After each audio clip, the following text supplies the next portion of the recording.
इस पूरी ऑर्गेनाइजेशन को चलाने के लिए आप नीचे डिस्क्रिप्शन से हमारे ऐप को डाउनलोड कर सकते हैं, जिससे कि लॉ स्टूडेंट्स को, लॉयर्स को और आम आदमी जो लॉ जानना चाहता है वो पेड क्लासेस का लाभ ले सकता है।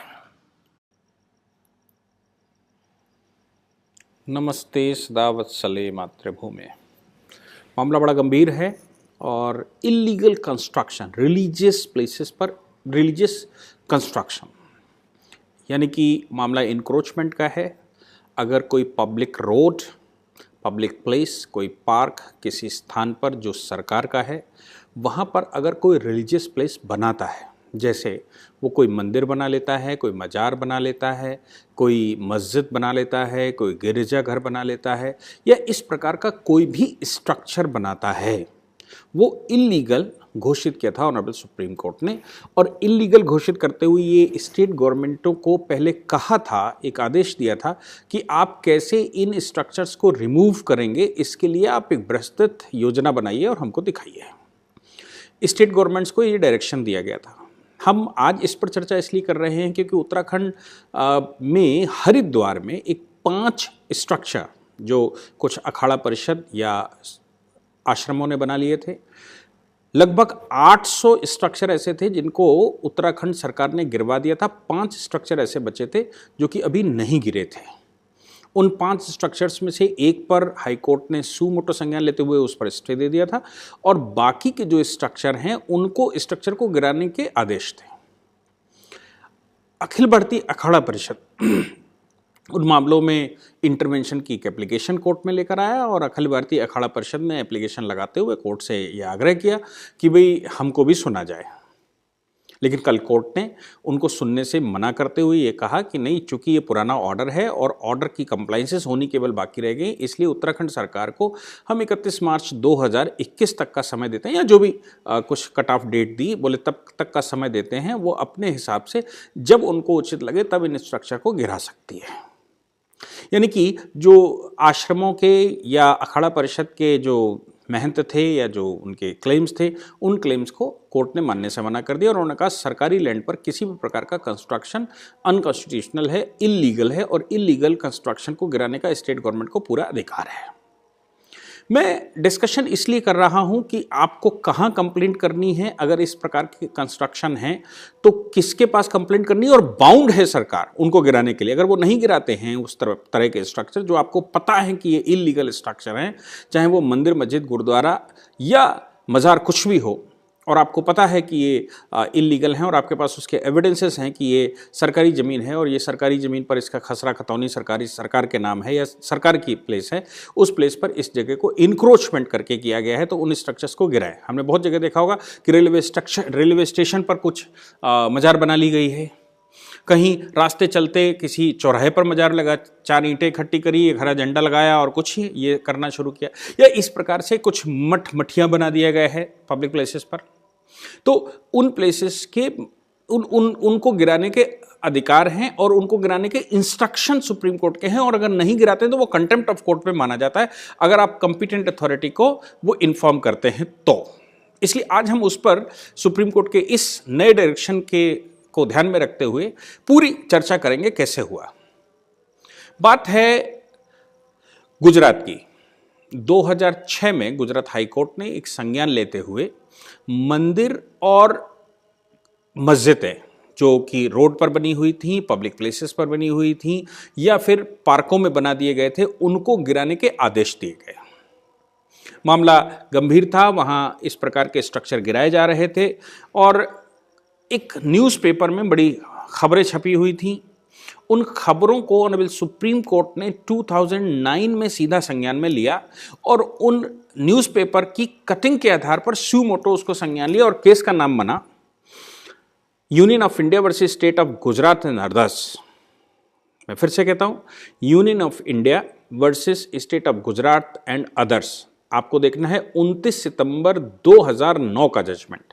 आप अगर उसको इंटरनेट पर सर्च करेंगे तो वो जजमेंट आपको मिल जाएगा बड़ी आसानी से, पब्लिक डोमेन पर पड़ा हुआ है। मैं फिर से उसको बताता हूं, state union of India versus state of Gujarat and others, 29 सितंबर 2009।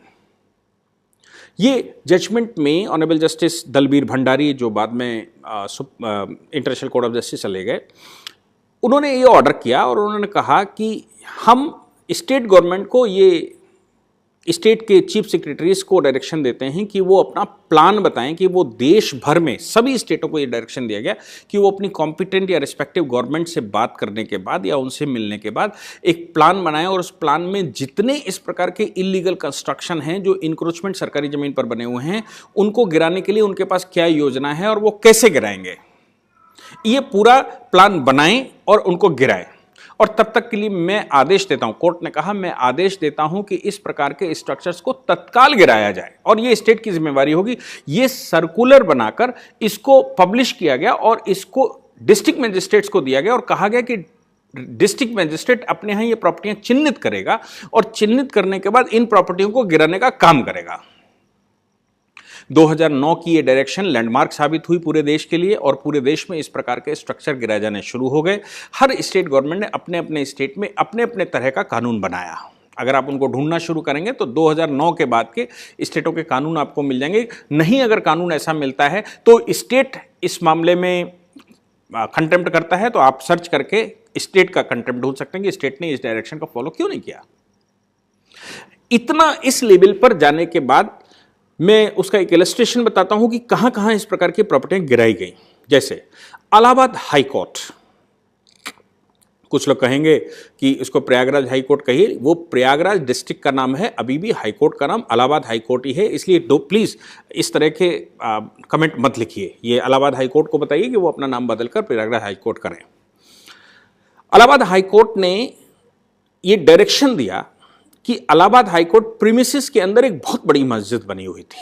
उन्होंने कहा इस मस्जिद को गिराया जाए। 2017 में उन्होंने कहा इस मस्जिद को गिराया जाए। अब उत्तर प्रदेश सुन्नी वक्फ बोर्ड कोर्ट चला गया और कोर्ट में जाने के बाद उन्होंने कहा कि साहब ये वक्फ बोर्ड की मस्जिद है, इसको आप गिरा नहीं सकते। इलाहाबाद हाई कोर्ट ने उस पर डायरेक्शन दिया। उन्होंने कहा देखो अभी जो रिसेंटली 19 जजेस के अपॉइंटमेंट हुए उसमें से 6 जज ऐसे हैं जिनके बैठने की जगह नहीं है और आपने सरकारी जमीन पर ये मॉस्क बना रखी है। वो कहते हैं हम लंबे समय से, उन्होंने कहा लंबे समय से हो चाहे आज से हो, सरकारी जमीन की मॉस्क खाली होनी चाहिए। 2009 का सुप्रीम कोर्ट का ऑर्डर है। अब वो जमीन खाली करवाने के ऑर्डर कोर्ट ने कर दिए और उन्होंने कहा कि यहां तक कि हमारे पास चैम्बर नहीं है और एक जज साहब अपने चैम्बर से, उनके पास कोर्ट रूम नहीं है, वो अपने चैम्बर से कार्रवाई कर रहे हैं और 6 जजेस ऐसे हैं जो चैम्बर शेयर कर रहे हैं एक दूसरे के साथ, उनके पास डिफरेंटली सेपरेटली बैठने की जगह नहीं है। और आप कहते हैं कि ये मस्जिद सुन्नी वक्फ बोर्ड की है और ये रिलीजियस मैटर है। तो उन्होंने कहा सुप्रीम कोर्ट की डायरेक्शन है इसलिए इसको गिराया जाए। हालांकि वो मामला बाद में सुप्रीम कोर्ट गया था। सुप्रीम कोर्ट में सुनवाई के दौरान सुप्रीम कोर्ट ने कहा कि प्रॉपर्टी चिन्हित की जाए। ऐश्वर्या भाटी उस समय advocate general, additional advocate general Uttar Pradesh हुआ करती थी। उनको डायरेक्शन दिया गया कि ये प्रॉपर्टी जितनी भी है उसको चिन्हित किया जाए ताकि हम इस पर एक ऑर्डर कर सकें कि वो कितनी प्रॉपर्टी है और कितना इंक्रोचमेंट इन्होंने करके रखा है और क्या क्या क्या है। अगर इस प्रकार की प्रॉपर्टियां कहीं भी हैं, जब इलाहाबाद हाई कोर्ट के अंदर बहुत पुरानी मॉस्क गिराई जा सकती है तो पूरे देश में ही गिराया जा सकता है। अब मैं बताता हूं इसका प्रोसीजरल मैकेनिज्म क्या हो जिससे इस प्रकार की प्रॉपर्टियां सरकारी ज़मीन पर जो बनी हुई हैं, नुज़ूल की ज़मीन पर बनी हुई हैं या पार्कों में बनी हुई हैं या रोडों पर बनी हुई हैं, उनको आप सभी की, हम देश के प्रत्येक नागरिक की जिम्मेवारी बनती है कि ऐसी प्रॉपर्टियों के बारे में थोड़ी खोजबीन करें। खोजबीन करने के बाद उनके डॉक्यूमेंट निकालें और डॉक्यूमेंट निकालने के बाद ये इंफॉर्मेशन डिस्ट्रिक्ट मजिस्ट्रेट को दें, उसकी एक रिसिप्ट अपने पास रखें। डिस्ट्रिक्ट मजिस्ट्रेट को जब वो इन्फॉर्म करेंगे कि इस प्रकार की मॉस्क, इस प्रकार का मस्जिद या ये मंदिर या ये गुरुद्वारा या जो भी आपको लगता है मज़ार ये रोड पर बनी हुई है और इसको गिराया जाना चाहिए, तो पहला काम आपका ये बनता है कि आप उसकी खतौनी निकालिए। उस प्रॉपर्टी की ओनरशिप पहले पता करने की कोशिश करिए, क्या उसकी ओनरशिप सरकार के पास है। अगर सरकार के पास उसकी ओनरशिप है, यानी कि वो इलीगल कंस्ट्रक्शन है, मस्जिद ऐसी जगह पर बनी हुई है जो पार्क है, सरकारी पार्क है, पब्लिक लैंड है, स्कूल की ज़मीन है, धर्मशाला की ज़मीन है या कोई और इस प्रकार की ज़मीनें हैं, उन ज़मीनों पर अगर इस प्रकार से कोई कंस्ट्रक्शन किया गया है तो आप उसके प्रॉपर पेपर निकालिए। उन पेपर के साथ एक एप्लीकेशन बनाइए। एप्लीकेशंस आप डिस्ट्रिक्ट मजिस्ट्रेट को दीजिए और वहाँ से रिसीविंग लीजिए। नहीं तो आजकल ऑनलाइन कंप्लेंट बनती है, आप ऑनलाइन कंप्लेंट करिए। इस बात को चीफ सेक्रेटरी तक पहुंचाइए और अब थोड़ा इंतजार करिए। उसके बाद एक आरटीआई डालिए, उस आरटीआई में पूछिए कि ये मस्जिद बनी हुई है 2009 के ऑर्डर के अनुसार, ये मस्जिद क्या सरकारी है कि नहीं है। आप आरटीआई डालकर उसका पेपर्स निकाल सकते हैं। अगर आप पेपर सीधे नहीं पा सकते तो उस ज़मीन का नंबर तो आपको पता करना पड़ेगा। सेक्रेटरी अगर शहर में है तो वहाँ म्यूनसिपालिटी का सेक्रेटरी रहता है, उसके पास डिटेल रहती है, और अगर गांव का है तो लेखपाल रहता है, उसके पास डिटेल रहती है ज़मीनों की। उसको आप आरटीआई डालकर उससे मांग सकते हैं। जब आपको इन्फॉर्मेशन मिल जाए तो उसके डेमोलिशन के लिए डिस्ट्रिक्ट मजिस्ट्रेट को लिखिए और चीफ सेक्रेटरी उत्तर प्रदेश सरकार को उसकी कॉपी फॉरवर्ड करिए। अगर उस पर कार्रवाई नहीं होती या उसको संज्ञान में नहीं लिया जाता तो आप ये कर सकते हैं कि चीफ जस्टिस ऑफ इंडिया को उस जो आपने कंप्लेंट की है, कंप्लेंट की कॉपी लगाते हुए कंटेम्प्ट ऑफ कोर्ट, यानी कि कोर्ट के 2009 के ऑर्डर का कंटेम्प्ट डिस्ट्रिक्ट मजिस्ट्रेट साहब कर रहे हैं या लेखपाल कर रहा है या स्टेट गवर्नमेंट कर रही है और ये प्रॉपर्टी नहीं गिरा रही, इसको साफ नहीं कर रही है, ऐसी एक कंटेम्प्ट एप्लीकेशन लिखकर चीफ जस्टिस ऑफ इंडिया को पोस्ट कर दीजिए। वो खुद ही उनको पूछेंगे। इस जजमेंट की कॉपी जो मैंने आपको बताया 29 सितंबर 2009 के जजमेंट की कॉपी, जिसको union of India versus state of Gujarat and others कह रहे हैं, उसकी एक कॉपी साथ में लगा दीजिए और उस कॉपी के साथ chief justice of India state chief justice को, यानी कि आपके जो हाईकोर्ट का चीफ जस्टिस, उनको भेज दीजिए। इस प्रकार ये हम सब की जिम्मेवारी बनती है कि अगर सुप्रीम कोर्ट ये कह रहा है कि कोई भी रिलीजियस एक्टिविटी अपनी ज़मीन पर करिए, सरकारी ज़मीन पर नहीं, इंक्रोचमेंट की ज़मीन पर नहीं, पब्लिक पार्क में नहीं, कहीं ऐसे कुएं तालाब जो बावड़ी बनी हुई हैं वहाँ पर नहीं, जो जंगल डिक्लेयर किए हुए हैं वहाँ पर नहीं, जो सरकारी प्रॉपर्टी है वहाँ पर नहीं, जो प्रॉपर्टी सरकार के पास है वो प्रॉपर्टी पर नहीं बना सकते, तो आप उनको इन्फॉर्म करिए। एटलीस्ट मोस्टली स्टेटों ने क्या किया था, उन्होंने जब 2009 का ये ऑर्डर था तो उन्होंने ये कहा 2009 के बाद जो इंक्रोचमेंट किया जाएगा वो इलीगल होगा। तो हमें ध्यान रखना चाहिए कि ये भी पता करना चाहिए कि वो इंक्रोचमेंट कब हुआ, 2009 से पहले हुआ कि 2009 के बाद हुआ। वो पूरी डिटेल लिखकर आप चीफ जस्टिस को लिख सकते हैं। मुझे उम्मीद है कि हमारे देश में प्रबुद्ध वर्ग केवल ये भाषण यूट्यूब के हमारे कमेंट बॉक्स में लिखने के बजाय कि आप PIL डाल दीजिए, कि आप ऐसा कर दीजिए, कि आप वैसा कर दीजिए, और मुझे ज्ञान देने के बजाय मुझे बताएंगे कि ये ऐसा कंस्ट्रक्शन है आप कर दीजिए, उसके बजाय आप लिखेंगे और लिखकर डिस्ट्रिक्ट मजिस्ट्रेट को रिसीव करवाएंगे। प्रत्येक नागरिक अपना अपना छोटा छोटा कार्य करेगा तो फिर ये देश महान बनेगा। ये देश DK दुबे से बार बार कहने से महान नहीं बनेगा। मैं केवल आपको एक रास्ता बता सकता हूँ जो कानूनी है, और मैंने उत्तराखंड के हरिद्वार के मामले में ऑनरेबल सुप्रीम कोर्ट ने जो डायरेक्शन दिया उसके साथ आपको पूरी विधि बताई। आप चाहें तो अपने यहाँ गालियाँ देने के बजाय, ये कहने के बजाय कि ये सब गलत चल रहा है, आप कंप्लाइंस कर सकते हैं। कोर्ट का ऑर्डर है और सरकारों को मानना पड़ेगा, डिस्ट्रिक्ट मजिस्ट्रेट को मानना पड़ेगा। नहीं मानते तो कंटेम्प्ट ऑफ कोर्ट होगा और वो अपनी नौकरी गंवाएंगे। इसलिए हमें उम्मीद है कि आप सभी अपना अपना रोल बखूबी प्ले करेंगे जो आपको करना चाहिए। Thank you very much. यदि आप लॉ पढ़ना चाहते हैं तो कहीं और क्यों जाना, हमारे ऐप को डाउनलोड करें और लॉ पढ़ें।